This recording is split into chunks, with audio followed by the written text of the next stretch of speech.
Check 1, 2. Go! Curious about real estate? Yes! Then you've come to the right place. Get the knowledge you need. Get over the fear and get started. This is the Michael Quarles Real Estate Show with your host, Michael Quarles.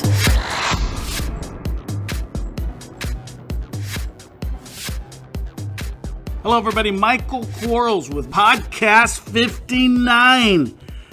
Man, it just seems like yesterday we did Podcast 58. This is cool. Today, we are doing the 5 investor questions, followed by the daily deal. Yes, you heard that right. We're going to do a daily deal after every 5 questions. So here it goes. First question.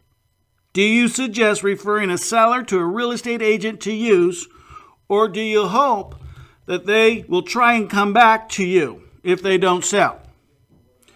Well, this one's always been an argument or concern about what to do, and here's what we do. We know that the seller who could use a real estate agent most likely won't call us. The sellers that won't use a real estate agent most likely will call us. So there's definitely a divided line in the sand on sellers. However, we do come across those houses where the seller does not fit that logic. We go out. We make them an offer.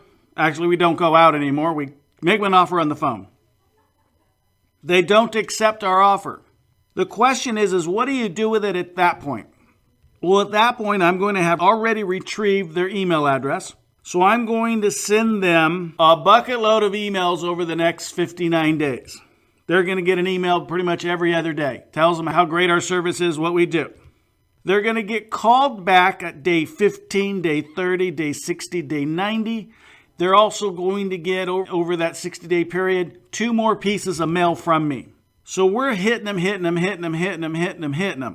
However, on the ones that I know probably are not going to come and put money in my bank account, I'm going to send to a broker their name and number and let that broker do whatever that broker does to do listings and get transactions. However, I'm going to have an agreement with that broker that if this seller calls me back and decides to accept my offer, that broker steps aside and does not penalize the seller nor myself by requesting their commission be paid. So the broker is going to reserve me on all of the listings that I refer to him. And that's an important part of this thing. Now, being a broker myself, I can legally have a broker pay me. Now, all of us brokers know that we cannot pay an unlicensed agent or an agent from somebody else or has their license hung with someone else's brokerage. We must pay that broker for them to pay that agent. With that said, I've heard of all kinds of ways to be compensated by agents and brokers on referral fees. So that's kind of what we do. We follow up. The ones we don't think we can follow up anymore, send it to the broker. The broker does whatever they want. They reserve our name on their listing agreement. If they end up taking a listing and selling it, I get a 25% referral fee on the listing side commission. Seems pretty simple to me. Question number 2. What are the 10 affirmations that you mentioned that keep you pumped up? Well, first of all, let's think about what an affirmation is. An affirmation is a positive statement about ourselves that represent who we are. What is it going to take for you to say or believe or feel to always be pumped up? I mean, I'm talking pumped up, people. We're not talking like, oh man, oh, just another day. I'm talking pumped up. People see it. When people are around you, they're going, man, he's crazy. He's always pumped up. You know what I'm talking about. Well, I believe that if you carry around 10 affirmations that are the core principles of who you are, that represent that, You've written down why you are a special person, what that special means to you, that when you're not so pumped up, when you're just having a bad day, you can take that list out of your pocket. You can read that list, and they're more than, I'm just a good guy, I'm a great real estate investor. It's, why am I a great guy? I'm a great guy because I believe that it is in my core responsibility to help people that I do and do not know. I believe that if someone needs something I have, it is my obligation to be responsible to that item, and if that item is better served in their possession, it's my responsibility. That's what makes me a great guy. I will absolutely help anybody that I can help, that I deem is in need and responsible to that help. That doesn't mean I'm going to give everything away. That just means I'm going to give some stuff away to someone who needs it more than I do. So that's one of my affirmations. That's what makes me a great guy. So when I'm having a bad day, I can think about that. I can think about who I am. It's pretty special when you know you're beyond self-protection. A lot of us, we're still in that self-protect mode where we can only do for ourselves or our loved ones because that's all we have. Man, and guys and gals, if you just start getting outside of that thought process, throw that thing away, throw that thought away, crush it, bury it, don't go dig it back up. But when you have the thought process that I'm bigger than that, I can do more for someone else because I am who I am, because I do believe in the things I believe in, and I do accomplish those things and take actions on my goals and my tasks. Man, what a great life. So that's one of my affirmations. That's what makes me a great guy. But you have 10 of those, and you just read them to yourself, and you just say, hey, man, this is why I get out of bed. This is why I go to bed. This is all the people I love and hug. And this is why I think I'm a benefit to society. Because we all have to be a benefit to society. We all have to have those things that cause us to want to be better people. So that's what I talk about when I mean affirmations. They have to be heartfelt. They can't be 3-word sentences. They really have to be important. Imagine someone you love, really love. I mean, love. Like I'm not talking about fake love, like puppy love. I'm talking about love, like get in front of that bullet love. And they said something about you that just made you weep unabashedly. Just break down and weep because it made you feel so good that they thought such great things of you. What a great affirmation that would be. Write that one down. Because if you can represent something so powerful that those people around you acknowledge it, and when they acknowledge it, it makes you weep with joy and satisfaction, man, be that person. Have that affirmation. Question number 3. When you list your property, do you need to give any instructions to your listing agent? Yes. Here's a host of them. In the agent remarks, they're going to put, subject to interior inspection. So no one's going to be trampling through the house waiting for the seller to open it up or whatever, using the lockbox, whatever it is. They're going to write offers, subject to interior inspection. So when you accept the offer, that's when you're going to make the appointment for them to see the house. Now, let's face it. Everybody has a camera phone, almost. So when you're out of the house that you or just bought, take a bunch of pictures of the house. Put them on the internet. Have your agent put them on the listing. So everybody can see the house. They don't really need to see the house. And besides that, our buyers are investors. Investors don't care. So they can see the house. They care about price. That's what's going to sell the house. And we're wholesaling, so we're selling it as is value, which is the lowest value, in the neighborhood. So they're going to gobble that thing up and just be happy as they can be. The other thing is subject to seller obtaining title. So it's a contingency that the transaction to sell is contingent upon you closing your purchase transaction. And then you always want to counter that on your purchase agreement before you sign a purchase to resell the property. But these go in the agent remarks, not the public remarks.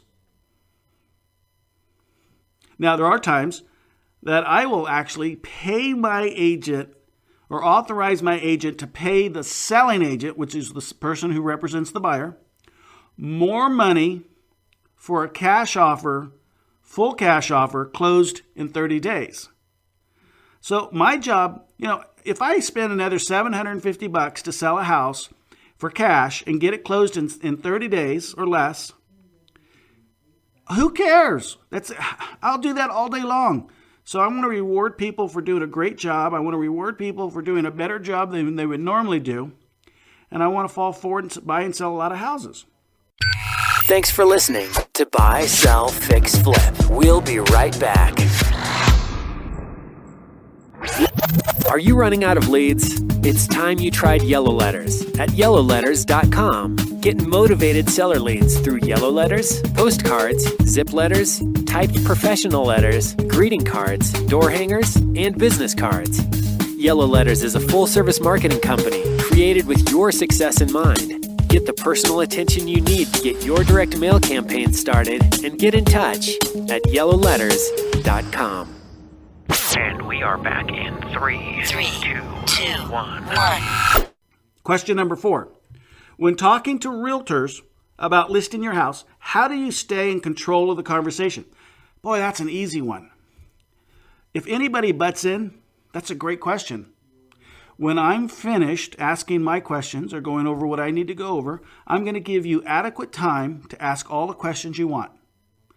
I think it's important that each of us have the ample time to ask and answer questions. But for now, I need you to answer my questions, because when you give control away, they have to give it back to you. It's called a power exchange. So you never want to relinquish the control of a conversation. You can get sidetracked a little bit, but I don't mean sidetracked like lost sidetracked. I mean like sidetracked like go off a script a little bit, but bring them right back. But if you give something to somebody, they have to give it back. Here's a perfect example. Say you're sitting there on the couch with the remote control to the TV. And you're just thumbing through the TV. You don't really care what's on or watch anything. But there's someone sitting right next to you. And you give them that control, that remote. And they turn on the stupidest programming that you've ever seen. I mean, they turn on, and you go, really? I just gave them the remote. How do I get back the remote so I can change the channel? Well, that's kind of how it feels if we give control away. So we don't want to give our control away because someone may be taking us to a place we don't want to be. So always stay in control. Say, that's a great question. When I'm done asking you my questions, I'll give you ample opportunity to ask any question you'd like. Question number 5. How can title be transferred with existing liens on it? That's a sub 2 question. The reality is title can be transferred without paying any of the liens, voluntary or involuntary liens on a piece of property. It just can. It's not that big of a deal. Some people don't know what it's called. It's called subject to investing. But if we think about it, we do RAPs, AID, all-inclusive deed of trust all day long. We do land contracts all day long. We do contracts for deeds. We do performance contracts all day long. That's the same thing. We're leaving the liens in place. We're buying the property. I just choose, there's no reason under the sun to pay off property taxes when I know that the property taxes can't foreclose for 5 years in most of the areas that I buy in. And if they're only a year late, I'm going to pay them when I sell, so why pay them before I sell? Because if I've negotiated with a seller, which included inside of my negotiation purchase price these taxes, why do I want to take money out of my pocket when I buy? Let the buyer take their money when I sell and pay the taxes and just have it subtracted from my net proceeds. But I don't want to pay it off with my money. That's not the highest and best use of my money. Highest and best use of my money are vacations, time out of town, good things with my family and friends, nice vehicles, those kinds of things. That's the highest and best use of my money. It's not to pay taxes or a mortgage or mechanics liens or an involuntary lien. It's just not. And title can transfer for either in warranty state or in grant deed state. It can still transfer. And if you have a closing company or a closing attorney that doesn't understand that, well, I'd invite you to have them give me a call. If you're a coaching student of mine, I'll get them on the phone with you and explain the whole process. Not that big of a deal. So, great questions. If you have any questions, remember, send them to bsffacademy.com. One more time, bsffacademy.com. And here's the last thing I want to say. I want two of you who've been listening to my podcasts, who aren't in my coaching program, two of you. I want you to call us up, and I want you to enroll in the coaching program. When you call me up and you say, I'm one of those two that Mike talked about on his podcast, I'm going to take $1,000 off the coaching program fee and let you in. Only two of you get it. So the first two people that want to get in the coaching program, $1,000 off the coaching program, you're in. If I can help you change your life, change the lives of those that love you and care for you and look for your support, I want to do that. So just pick up the phone, go to the internet, contact us, raise your hand, be one of those two, and take advantage of it. I've never discounted my coaching before, but today's podcast, especially question number 2, the affirmations, really told my heart I needed to do this. And if I have the privilege and the honor to help two of you, come on over. Let's get you going. Let's change your life. One of my coaching students yesterday changed his life. He said, Mike, I never knew it could be this great. What a great thing to hear. What a great thing to feel for him. I want to feel that for you too. I want to change your life. Just pick up the phone, go to the internet, take advantage of $1,000 off for two of you, and let's get this thing going. You owe it to yourself. You owe it to those around you. Man, I can't say it any greater. There's nothing better in the world than to be a real estate investor. And when you become one, and when you are one, everything else in life is so much easier. Man, it's fun. Let's go have some fun together. Talk to you soon. Until next time. Bye-bye. Thanks for listening to the Michael Quarles Real Estate Show. Get more info and stay in touch at michaelquarles.com.